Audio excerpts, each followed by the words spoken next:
going to go into number 5 with 24 points. Everybody but the Mountain voted for this one. Of course. Naturally. This was the rise. This was very much like what started the rise of this man.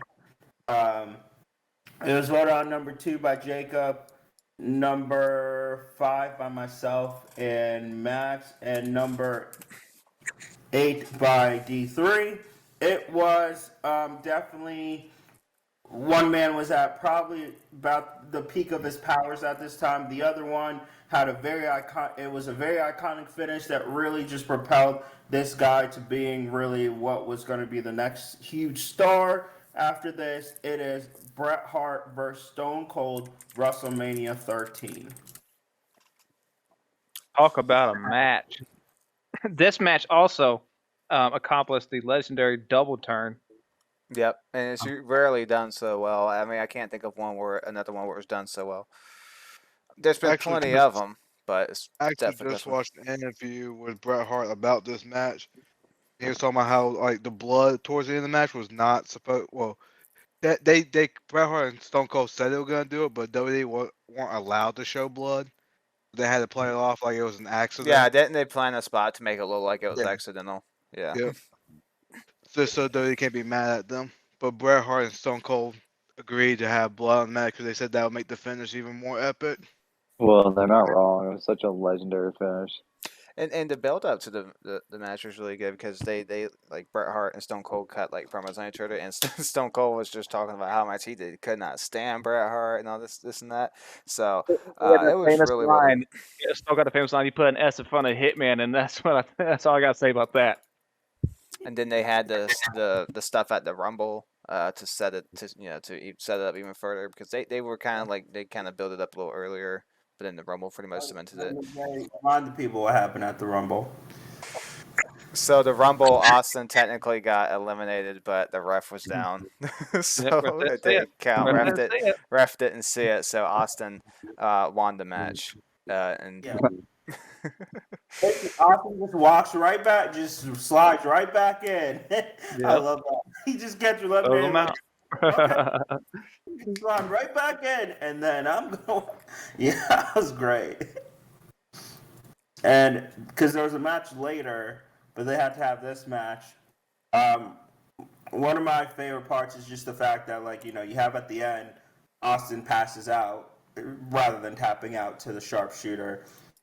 But this is really like, I think for the newer fans, and it wasn't something I realized till older, like, one, how good Bret Hart is, because nowadays he's just kind of more known for like being a critic of many things. It's well known he's not a fan of anything really. And the main thing, like, so Austin won the Rumble, but he didn't obviously use his obviously didn't get a title match because he wrestled Bret.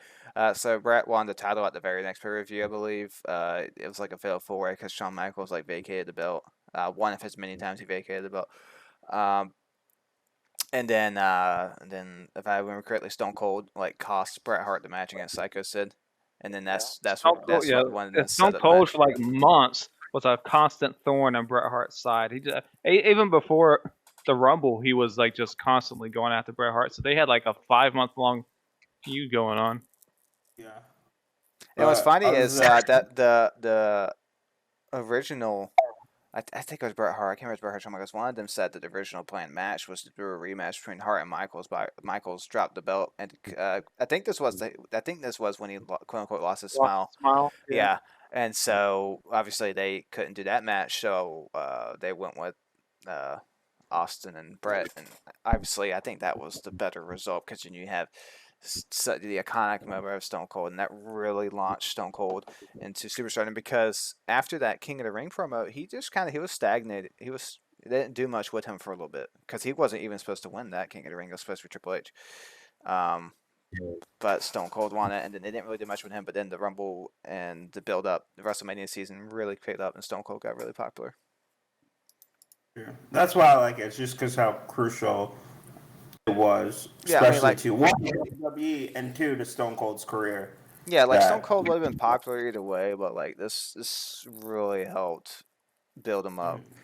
This also helped Bret Hart be the best he ever was. Like after this, Hill Bret Hart in '97 was absolutely Yeah. fantastic. Man, can you imagine how great if the screw job didn't happen, how much great like another year or two of heel Bret Hart was. Yeah, it was. I mean, if you went and watched it, because I went back and watched some of it, Bret Hart is never better at on the mic. People say it's bad on the mic, but '97 Bret Hart sure isn't. 97 Bret Hart was like the only time he could cut like good promos. And it's Sometimes also being a featured. heel- Oh, good. Yeah. What about? So sometimes being the heel makes you cut better promos, like Roman Reigns. Exactly. This match also featured the debut. I mean, he appeared on TV and was in segments, but was the in-ring debut of Ken Shamrock too as a referee.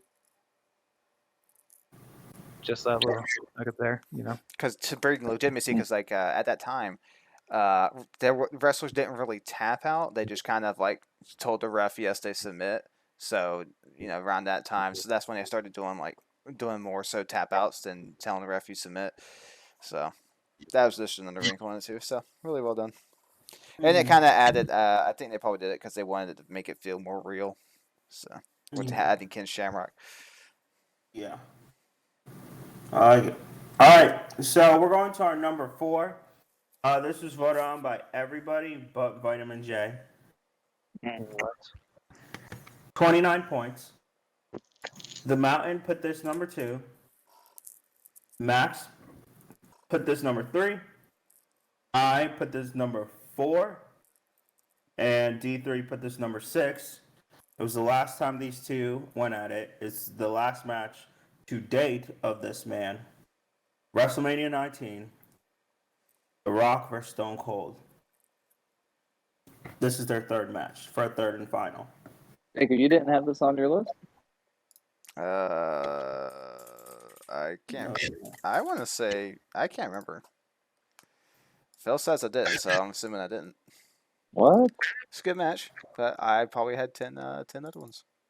I mean, the right man finally won this. Well, yes, but I counter that this wasn't their best match. No, your question. No, but it was better than the WrestleMania 15. Yeah, it was no. It's better than 15, but it's not better than the other Rock and Stone Cold, which I'm sure we're gonna talk Oh, about. I know. I know it is. I was right. You didn't put it on. Yeah, I didn't. I I was didn't. like, another two. Yeah, you didn't put. Okay. Yeah, keep going. Sorry, I was just making sure. No, but this one I like because this the pretty much the build up was the Stone Cold was doing a promo, then The Rock came out saying, of all the things I've done, I never beaten you in WrestleMania. And this was Hollywood Rock, so this is Rock, heel Rock. So it had a good dynamic of, what they've always done pretty much is Austin was the face, Rock's the heel. Well, that's not in WrestleMania 17. That wasn't the case. They're both baby, but this one they did that, and the build up to it was pretty good because, as you know, people didn't know it was going to be Austin's last match, or at least the public didn't know it. But during this match, or before the match, Stone Cold says he was in the hospital the night before, and even to the day of the match, and doctors would tell him that he shouldn't even wrestle because he obviously had the neck issues, and they were so bad at this point that it led him to retire. It was like right after this match. But he said he could barely even make it to the match. But he said there was nothing that was going to stop him from wrestling this match. But he was in rough shape. Well, so the fact that he was able to put on a good match was pretty impressive. Austin tells the story that he had to work out with Kevin Nash, and he could barely put any weight anywhere like near his neck. And so he told I can't remember. What he said to Nash was basically kind of like he didn't know if he could physically do it, but he was still going to do it because Stone Cold. But so that's an interesting story. I think it was like the day before too, but I have to go back in the story. But yeah, he had issues right before the match with his neck in the workout with Kevin Nash, and then the feud was really good because then The Rock was doing his concerts and stuff, and then Stone Cold came out and destroyed his guitar. Who did he say it was signed by, like Johnny Cash or something? Willie Nelson, thank you. Yeah, it was signed by Willie Nelson, and then Stone Cold destroys it, and then and of course Rock had multiple feuds going on. He was feuding with the Hurricane as well, another good mini feud he had. And then Stone Cold came out and cost Rock the match against the Hurricane, and one of the most memorable upsets in wrestling. And and the Hurricane said that it was the Rock's idea. Yep. So, that's Rock for you, man. Good And guy, it also Rock. featured fun spots of the two doing each other's finish to each other. Yeah. The Rock stealing Austin's vest. Yeah. Yep. And then it took not one, not two, but 3 Rock Bottoms to finally put Austin down. For And someone put who him was down, he so did. injured as Stone Cold was, he put on a really good match to end it. Yeah, because he's a champ like that. You know, he is a champ, and I also just enjoy the whole video package they have for it. I felt the video package was on point for this one, of really building up like both sides of, and it even also featured them like attempting each other's moves in the video package too. So I liked it. It's not the best match they had, but it was Nope. a good one. Second best. Yes. Yeah. I also like to point out that the Rock only beat Stone Cold when there was no gold on the line. Probably if there was gold on the line. Oh, Maybe, another interesting thing about the match is like after the pin, The Rock says he went over. If you can see it, like if you rewatch it, The Rock goes over to Austin, like he whispers into his ear, like "thank you" or They something like that. had a fairly long conversation to each other, and to Yeah. this day, if anytime you ask the Rock or Stone Cold, they won't tell you what he said. They Yeah. said it was very personal what he said. Probably just a heartfelt thank you for doing what you did for my career, all that stuff. But if you ask them, he said they both say they're not going to tell you, which I find interesting because a lot of people in the wrestling give it the dirt sheets overview or anything. Well, it's kind of their friendship. Yeah. But it was really also this is I think what was it? Stone Cold's like one of the few opponents I think never has gotten a people's elbow. Pretty sure. I can't remember. Yeah. But Honestly. he never got one. I don't know. I don't know about that. We'll find out. Max and I found out when we rewatched Monday Night Wars. Yeah, we'll let you know. or at least not. He's never taken one as WrestleMania because The Rock once made a joke like, "Do you know how hard it is to convince Stone Cold to take one of those things? You want me to lay down and what?" Like he made a joke about it. So yeah. I love the story of The Rock first did it, and the Undertaker saw it. Yeah. Undertaker did what? When I forget what the Undertaker said. Jacob probably knows more, but The Rock was practicing the move in the ring, and the Undertaker thought it looked so ridiculous, and thought The Rock was just joking around. And I think he said something to the effect of that move will never get over, something like that. And then, of course, it did. Well, Shows what he yeah. knows. So The Rock says he did the whole move to try to get the Undertaker to laugh. And I guess the Undertaker thought it was ridiculous, because at that, the Undertaker's all, or at least up until recently, was all about his character, not breaking character. And so The Rock said he did people's elbow, like I guess I don't know if it was like a house show or what, but he did it to try to get the Undertaker to break character. But Undertaker obviously never broke character. But got a good reaction, so he started doing it. It started off as first like a signature move, and then it turned out to be one of his finishing moves later on. It's amazing what we'll get over. Yeah, I mean, like, it's all about presentation, like, because you need to think about moves like the worm, where all it is just at the end of the day, it's just a chop, Yeah.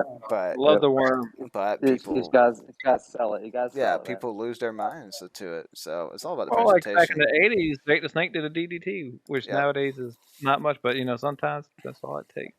Yeah. Well, even with You're like, right. not that this is a really good move, but the 3D, the whole get the tape, like getting love the it. crowd into the like that. It's a very underrated aspect sometimes. Of Yeah, people in wrestling. presentation is key. Oh yeah, get me into it, like, because that move it gets me involved. I can yell, "Get the tape," Yeah, then you get hired too. You got All right, Gotta so sell we'll go into number 3. It's gonna be another one coming in with 32 points. Mountain was the only one who didn't vote for this. It was number 1 by both Vitamin J and D3. Number 7 by Max and number 3 by me. It is the first time these two faced off. It is the Heartbreak Kid versus Undertaker, WrestleMania 25. Hunter, what is wrong with you? That's a really good match. Well, it's a really good match. They had a lot of good visuals in this lead up to this WrestleMania match between like Michaels won the all white, pretty much representing the heaven aspect or the light side, and of course Undertaker being the dark side. It was just nice. They did a real good job, like representing them as polar opposites. And it's really the first. They hadn't wrestled much since Michaels came back. I don't know if they did wrestle at all since Michael came back from the Besides, injury. like the Rumble appearances, like Yeah. Undertaker when he won the Rumble eliminated Shawn Michaels, and then they met in the Rumble again the year after.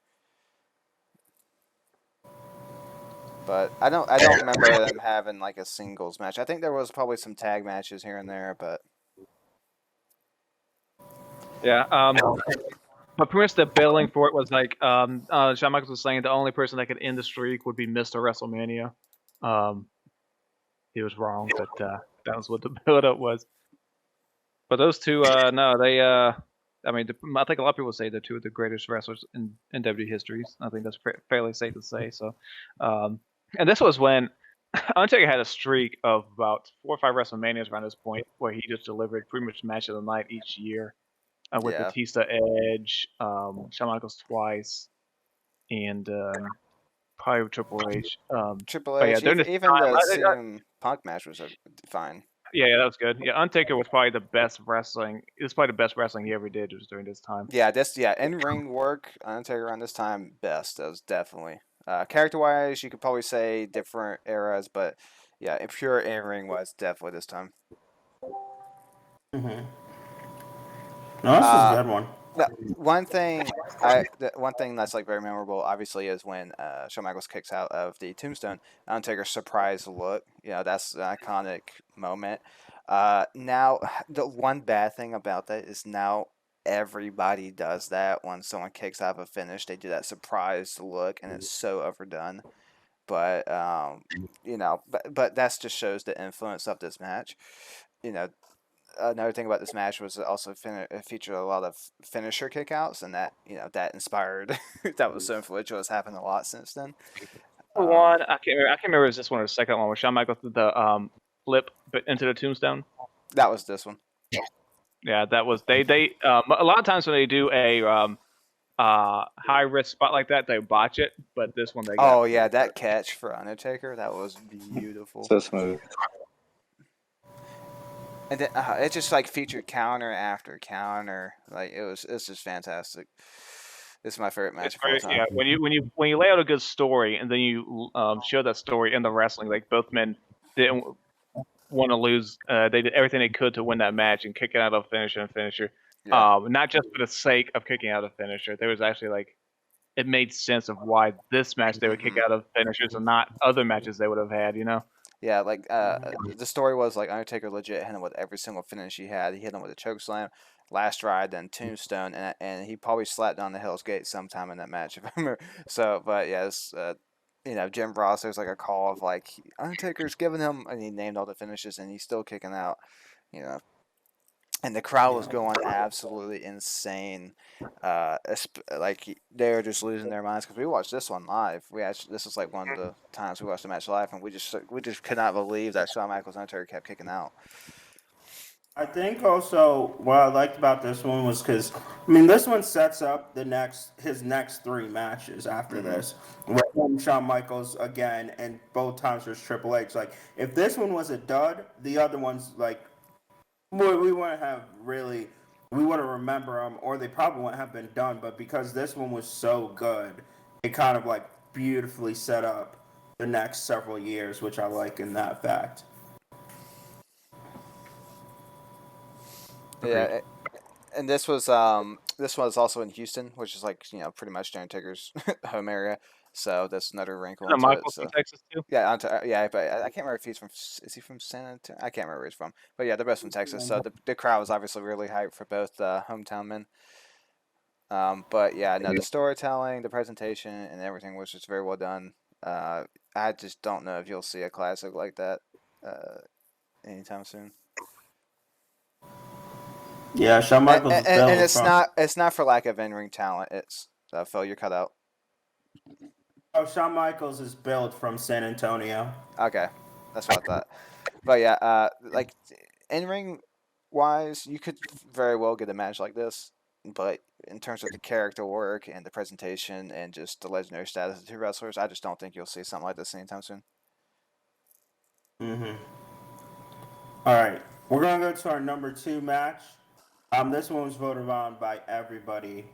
Coming in with 37 points. We are going to a WrestleMania we have yet to talk about. But it was a really good match. Arguably, should have been the main event. We talked about it earlier with the double turn. This one also, during the storyline, they embraced the double turn and kind of switched around what they thought they were going to do, who was the heel and who was the face. They switched it because the fans were just going with it, and WWE just kind of went with it at this point. Feeling it was definitely a legend versus icon match, though it was billed as an icon versus icon, but I felt at this point the one of them was a legend at this point. The other one was still was an icon. You got the vote number 1 by the Mountain, number 2 by myself, number 3 by D3, number 4 by Max, and number 8 by Vitamin J. The Rock versus Hulk Hogan, WrestleMania 18. How many points did you say? 37. Okay, go ahead, Hunter. Yeah. I mean, just what an iconic match. I mean, it may not be the most technical match, but I mean, I don't think you'll ever see a crowd as hyped as this crowd was, especially because I think they did. I mean, correct me if I'm wrong. Didn't they do the double turn on the fly? Yeah, Yeah, so well, they pretty much like so the Rock didn't work like full heel, but they basically knew that the Rock should work more of a heel role during the match because of like that Toronto crowd was just losing their minds for Hulk Hogan. Yeah, they were. I mean, but like even the month prior, like crowds were cheering for Hogan, and they were doing like everything they could to try to get the crowd to boo Yeah. Hogan. They like kidnapped a They did Rock. They like everything. they put him in a didn't truck he run and him? blew it. Didn't he? I was like, didn't he run him? Yeah, they like put him in a truck Yeah. and like blew it up and stuff. Like they tried He a was like, Rock lot. was in an ambulance. They drove a semi truck into it and blew it up. Like, what more could this man do to And be a villain? yeah, they And, like, tried anything to get people to boo Hogan. It wasn't working. That was not working at all, dude. But They just accepted it. They're like, okay, we just can't. Let's just do it. Yeah. I mean, I think I put this number 1 because I mean, no, it was. I mean, it's a pretty good match, I mean, especially for like old Hogan. But Well, I mean, just the atmosphere for this match is Yeah. unmatched. like the crowd's so into it. Like at the beginning, all they were doing is just staring at each other and looking to the And side. they're And losing the their crowd mind. is absolutely the crowd is just losing it, and they're just Well, staring. see, yeah. Well, and this is like a textbook match to like for like wrestlers. Like they need to. This is how you play the crowd. This is how you play the crowd right here. You need to watch this to learn. Well, this also shows you how important a crowd is in wrestling because this compare this to the Thunderdome WWE era when you don't have a crowd. I mean, it just takes away a ton from wrestling when you don't have that crowd there. Yep. Could you imagine that Yep. The Rock and Hogan had to have that match in front of an empty arena? I mean, Oh my god. It wouldn't take. have been nice. Remember, yeah. Well, then Hogan would have ended up being the heel because you wouldn't have heard the crowd. Yeah, he would have played Yeah. it more straight. But Hogan even did heel things during that match. He would whip Hogan with his weightlifting belt. Yeah. But they did a great job in the beginning of this match with the stare down, looking at the crowd, and then in the beginning, Hogan like shoves him down, and then he starts posing. I mean, the crowd is just in the palm of his hand. Yeah. It's because he knew how to work the crowd, man. The pop when Hogan starts doing the Hulk up and the finger wag, Oh my god, yeah. Mm-hmm. and then he And then when does he hits that leg when drop. he hits the leg drop, and then the boos when the Rock kicks out. Yeah. Well, then how about Jim Ross's call when Hogan hit the leg drop? That was so iconic too. Jim Ross Yeah. was iconic every day. He's even yeah. iconic when he's announcing Skittles. Fruity, I know. delight. Yeah, I will give like and this is always my issue with a lot, especially the IWC, of criticizing Hogan. Of they don't understand, like, this man knew how to work a crowd. Like, yes, not the greatest wrestler, but the man knew how to keep it in the palm of its hand, and everything he did, it was like the fact that you can just stare at somebody and everybody's like, oh my, sorry.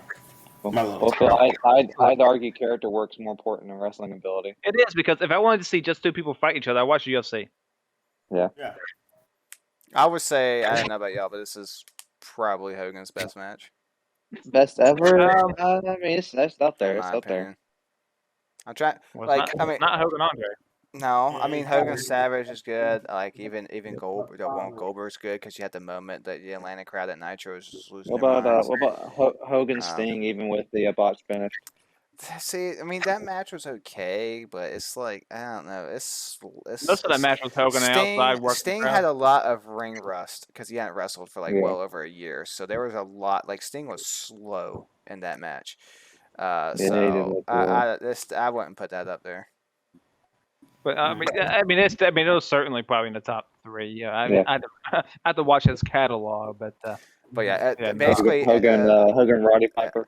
Basically, based off the reaction that Hogan got the next night, Hogan came out and they pretty much turned their face because I believe they wanted to extend it and have Hogan heel, but obviously after that reaction, you're not going to keep him heel. Well, it wasn't long after he won the belt, right? Yeah, and which would long not have happened. It would not have happened if he didn't get that reaction. Nope. Oh, yeah. And question: how long ago was it Hogan returned before this match? Not too long. It been that long. Yeah, No, it was within, I would say, a few months.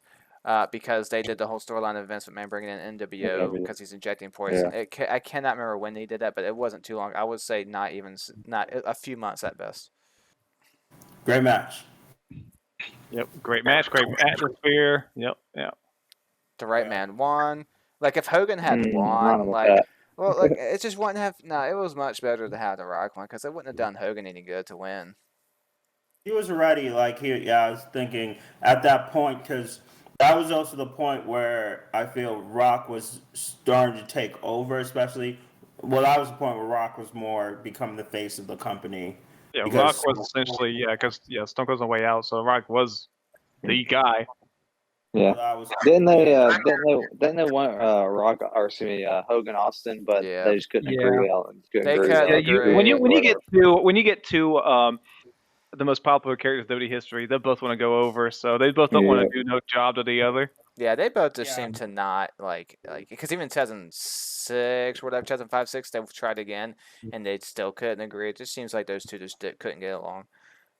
But Stone Cold. I listened to it a year and a half, 2 years, because Hulk Hogan was on Stone Cold's podcast and they both regretted not doing a match. Not putting their egos aside. They both let their egos get in the way because none of them want to do the job to the other because both of them no, everyone calls me the greatest WWE superstar of all time, so I can't lose. Yeah, so they both regretted not ever doing a match, and that they should have. That match, if they ever did it, would have made it a WrestleMania. I mean, that match. That would have been oof. Talk about dream match. But hey, at least we got Austin Scott Hall to have one of the best sells of the Stunner. That's one of the best. Yeah.